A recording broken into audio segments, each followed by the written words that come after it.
All right, SA, Weird Energy, your reaction. That's some BS. I'm going to call it, like I said, this is some straight BS. I'm not saying everything that he said was BS because I understand there's an enormous amount of pressure that gets elevated, fellas, when it comes to being the face of the league. I understand that, but I don't appreciate what he said. I really, really don't.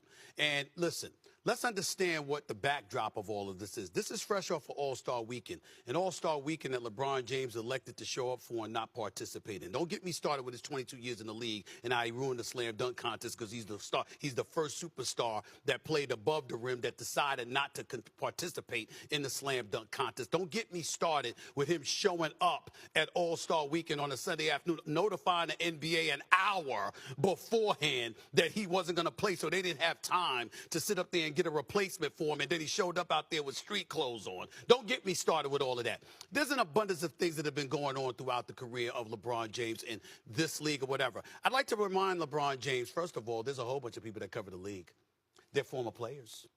Oh, yeah, they're former players. They're not just reporters. They're former players, former big-time players, former Hall of Fame players. They talk about the league, too, and it's reminiscent of what I said about Kevin Durant when I talked about, can anybody talk about y'all? Is everything negative? I want to say this, too. There's a narrative that goes around these days, and Wendy, this is out of your lane right here. This is out of your lane right here. Where if you're a brother and you're talking about brothers, oh, you just hating on brothers. You know, it's like black on black crime. Well, if a brother busts your ass, and you happen to be a brother that got your ass busted, then how is it that you're praising the brother that gave it to you, and you're highlighting the brother that got it given to him? That's what you're doing. But people don't bring this kind of stuff up.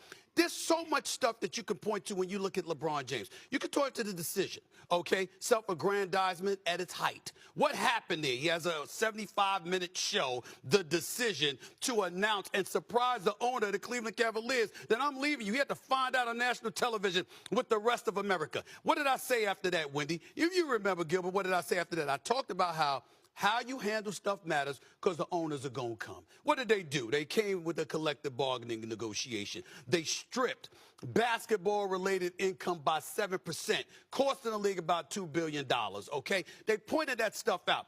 You had a Chris Paul trade that was going to Los Angeles for the Lakers. Dan Gilbert is the owner of the Cleveland Cavaliers and rallied the owners. All right, that was Stephen A. responding to LeBron's comments about Anthony Edwards not wanting to be the face of the league. You can read the tweets up at the top right and top left, bottom right, yada, yada. But Stephen A., you're proving his point. Why can't we just appreciate greatness while it's here?